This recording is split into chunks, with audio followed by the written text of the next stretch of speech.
murakoze cyane kumva murakoze cyane reka twegereze perezida atugezeho speech yatugeneye kuri uno munsi izaba ari mu rurimi rw'igifaransa.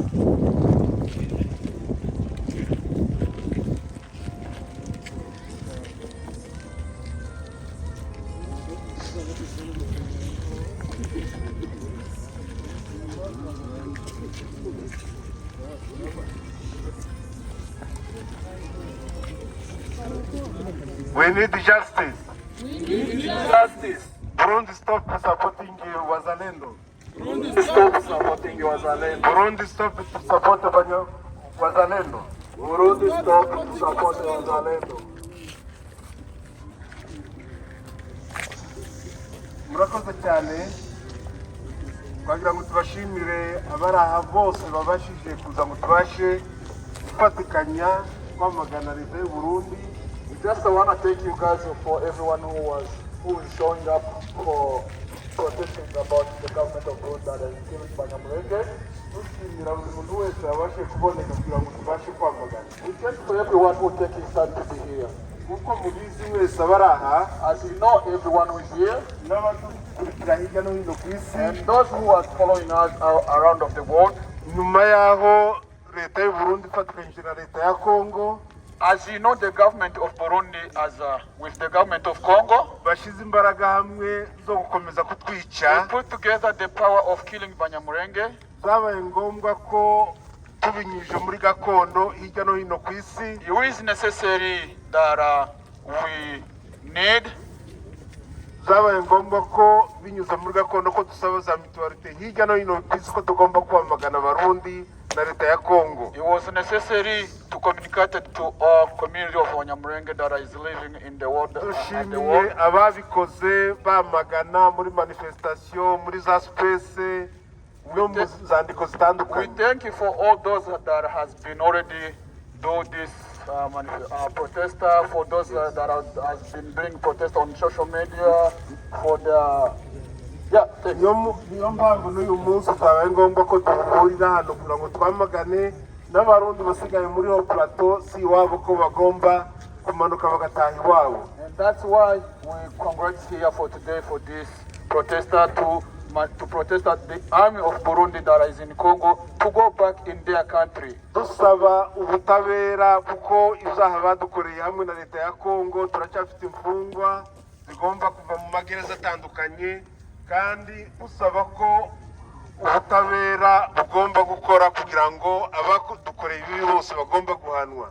We asking for justice. We still have a lot of people that are in jail for those people are very innocent. Hano dufite memo tugiye gusoma iri mu ndimi zitandukanye, ari iri mu rurimi rw'icyongereza ndetse n'indi iri mu rurimi rw'igifaransa kuko zaratanzwe hirya no hino ku isi na hano muri Canada, ariko turagira ngo dusomera ahangaha kugira ngo abatarazumvise bazumve ndetse tumenyesha ko zaratanzwe mu nzego zitandukanye.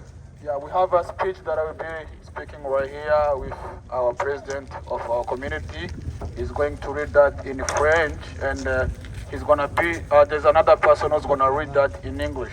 For those who didn't know why we're here, but they will be understand about this speech.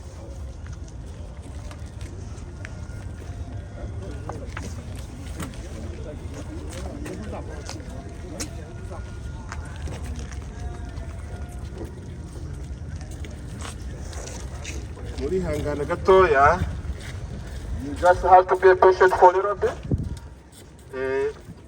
Twayise ngo ni alerte rouge. We call it stop red. Donc génocide. Oui.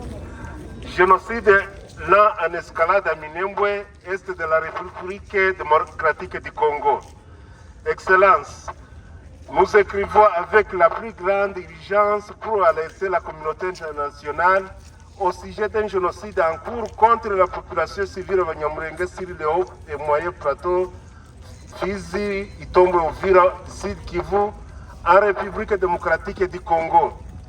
Depuis 2017 et avec une escalade meurtrière tout au long de 2024 et 2025, les villages Mulenge sont soumis à une campagne délibérée d'encerclement, de famine, de déplacement forcé et de destruction systématique orchestrée par une coalition comprenant des unités de la force de défense nationale du Burundi opérant dans le cadre du mécanisme TAFOC, des éléments de forces armées de la République démocratique du Congo, FARDC, des rebelles, FDLR et des milices wazalendo alliés au gouvernement. Plus de 58 positions militaires encerclent désormais les zones habitées par les Mulenge, créant un siège total. Les civils sont empêchés d'accéder au marché, aux soins de santé ou à l'aide humanitaire. La nourriture, les médicaments et les biens essentiels sont systématiquement bloqués. Le bétail, qui constitue les principales sources de substances de la communauté, est pillé à FARDC et coordonné avec les forces burundaises, ont à plusieurs reprises ciblé des zones civiles depuis novembre 2024, depuis longtemps jusqu'à novembre 2024 jusqu'à aujourd'hui, même après l'accord de cessez-le-feu de Doha. Le 12 novembre 2025, un porte-parole de l'armée burundaise a publiquement confirmé que les forces burundaises assiègent Minembwe, omettant complètement de distinguer les civils des combattants, une violation grave du droit international humanitaire. Ces actes constituent des crimes de guerre, y compris l'utilisation de la famine comme méthode de guerre et les attaques contre les civils. Des crimes contre l'humanité, persécution, transfert forcé, extermination, des actes de génocide tels que définis par la Convention de 1948 sur le génocide. La persécution historique de Mulenge, culminant avec le génocide de Gatumba en 2004, ne laisse en aucun doute cette communauté est particulièrement vulnérable aux atrocités de masse.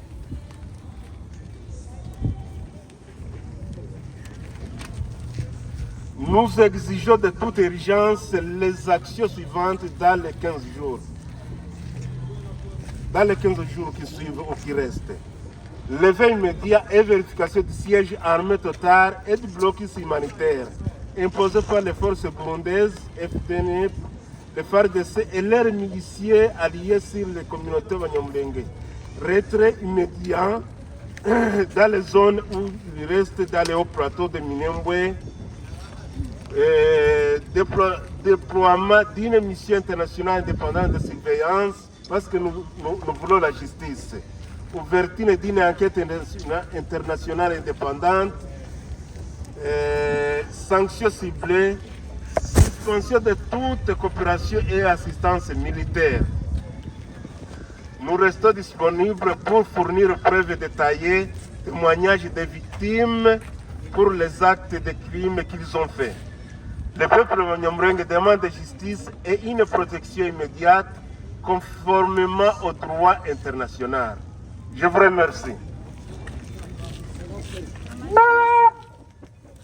Thank you, We sir. need justice. We need justice. Burundi stop supporting Wazalendo. Burundi stop supporting Wazalendo. We need justice. We need justice. We need justice. We need justice. We need justice.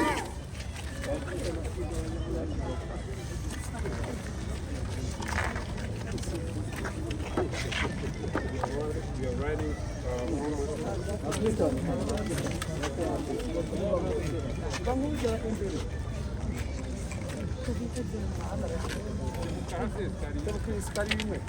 Excellencies, we read with almost urgency ALEC and the national community to ongoing genocide against the Banyamulenge civilian populations in High and Middle Plateau, Fizi, Itombwe, Uvira of South Kivu, Democratic Republic of the Congo.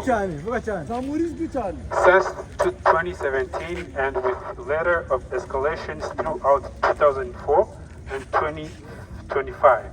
Banyamulenge villages have been subjected to the deliberate campaign of settlement, starvation, forced displacement, and systematic destructions, orchestrated by coalitions that include Unity of Burundians National Defense Force, FDNB, operating under the TAFOC framework, elements of the Armed Forces of the Democratic Republic of the Congo, FRDC, FDLR, laborers, and government aligned Wazalendo militaries. More than 58 military positions now encircled by Nyamulenge inhabited areas, creating a total siege of civilians are prevented from accessing markets, healthcare or humanitarian aid, food, medicine, and essential suppliers are systematically blocked. Cattle, which constitute the community's primary livelihood, are looted on industrial scale. Homes, crops are burned. Drone strikes attributed for FRDC and coordinated with Burundian forces have repeatedly targeted civilians area in November 2025, even after the Doha ceasefire agreement.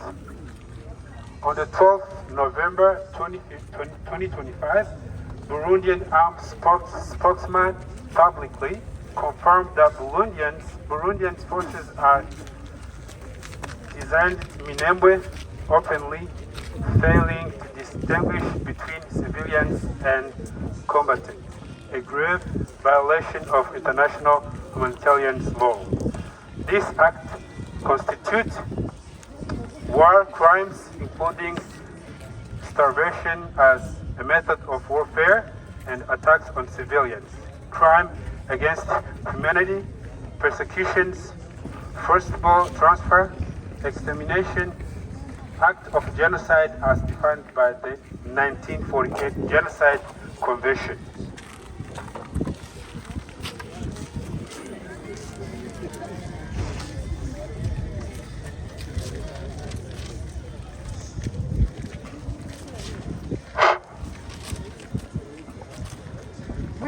Immediately and variable lifting of total armed siege and humanitarian blockage imposed by Burundian armed forces, FRDC, their allied militants on the Banyamulenge communities in high plateaus of Uvira, Fizi, and Mwenga. Immediate withdrawal of Burundian military forces operating outside transparent regional monitored framework and Eastern DRC. We demand for deployment of an independent international monitoring mission with unrestricted access of high plateaus of documentation and violation and protect civilians.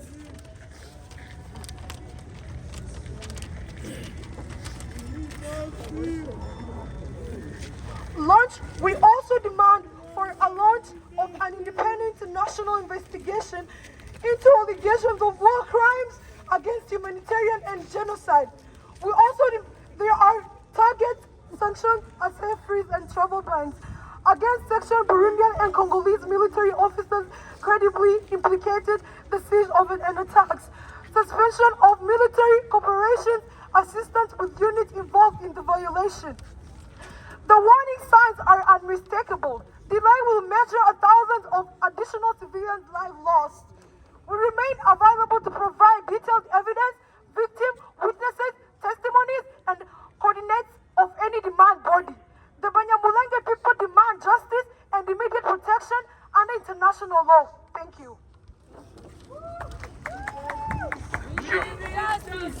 We need justice. We need justice. We need justice. We need justice.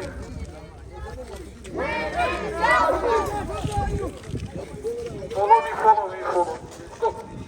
We need justice. We need justice. We need justice. We need justice.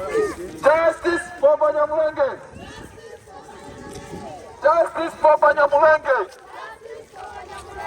We need justice. We need justice. dukomeze hanyuma tunataha agataha turabashimiye mwese igikorwa cyiza mwakoze mwakoze cyane kandi mwakoze mukomereza aho ngaho mukorera hamwe ushobora kugira icyo uvuga gatoya ku bijyanye n'uyu muhango turimo wo gushakira kuvugira ubwoko bwacu. Mu by'ukuri nta kindi twavuga usibye gutabariza bene wacu b'Abanyamulenge bari mu misozi miremire ya Kongo, tukagira ngo dusaba ingabo z'u Burundi ndetse na leta ya Kongo bakura ubwicanyi kuri bariya bantu, buriya bwoko n'ubwoko budafite amakosa namwe, bakeneye kubaho, bakeneye kugira uburenganzira nk'abandi bantu. Rero niyo mpamvu turi hano kugira ngo twamagane leta y'u Burundi na leta ya Kongo muri rusange n'abazalendo ndetse n'imitwe y'interahamwe kugira ngo bahagarike ubwicanyi ku bwoko bw'Abanyamulenge. Urakoze cyane. Amazina n'aho turi? Turi mu mujyi wa Edmonton, amazina ni Frank. Sawa, urakoze muvandimwe. Urakoze cyane.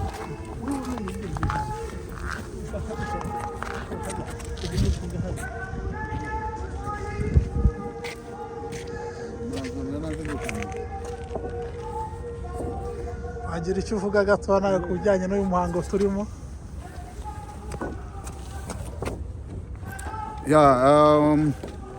Icyambere turashaka gushimira abantu bitabiriye kino gikorwa cyo kwigaragambya twamagana leta y'u Burundi na leta ya Kongo ku bwicanyi ikorera ubwoko bwacu. Rero iki gikorwa twagiteguye mu rwego rwo kwamagana ubwicanyi bukorerwa ubwoko bwacu bw'Abanyamulenge bukorwa n'igisirikare cya leta y'u Burundi ndetse n'igisirikare cya Kongo cya FARDC bafatikanyije n'abamilise barimo abazalendo, aba FDLR. Rero ni muri urwo rwego twaje kwigaragambya hano mu mujyi wa Edmonton kugira ngo twereke amahanga n'isi yose ubwo bwicanyi buri gukorwa, dusaba ko ubwo bwicanyi bwahagarara vuba mu maguru masha. Icyongeyeho tugasaba leta y'u Burundi gucura ingabo zayo zose zikava mu gihugu cyacu. Hanyuma tugasaba n'ubutabera kuko ubwo ingabo z'u Burundi zari hariya mu gihugu cyacu zakoze amabi menshi arimo ibyaha by'intambara. Rero tukaba dusaba ubutabera gukurikirana ibyo byaha byakozwe. Murakoze.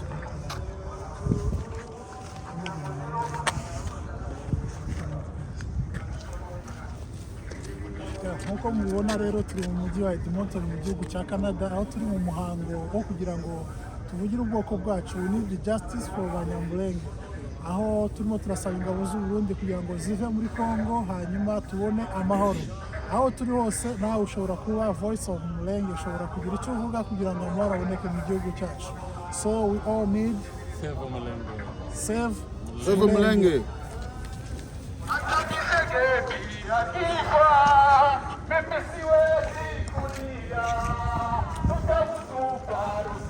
We need justice.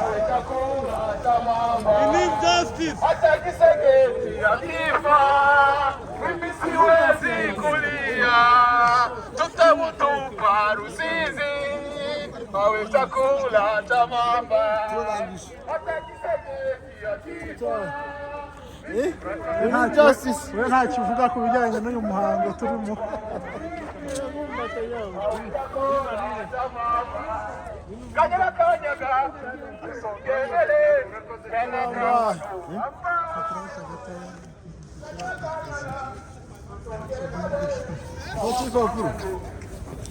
Komeza hariho irahari nyine.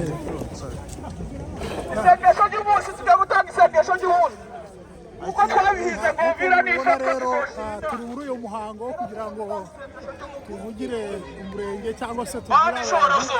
Urabona aba ni abantu bose baje muri iki kiganiro. Iri ni isengesho risojeje uyu muhango twari turimo. Reka turi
akavideo nyine ni video iriho video nigumize ufotore okay.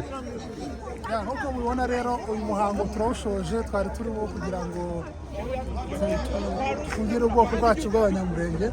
So we need justice. Aho uri hose uri umunyamurenge, you can now say something kugira ngo ubwoko bwacu bubone amahoro. So aba ni abantu bose bari bitabiriye rero uyu muhango wo kureba Masepa rero turimo turasaba amahoro kugira ngo aboneke mu gihugu cyacu. Turashima rero Imana ko already Uvira Tombe ababuze kubonekamo amahoro n'ingabo zose zamaze kugeramo. Imana ibahereze umugisha, dukomeze kubana mu bikorwa byacu byo kuri Ev.Kwizera TV. Komeze kore subscribe, komeze kubana.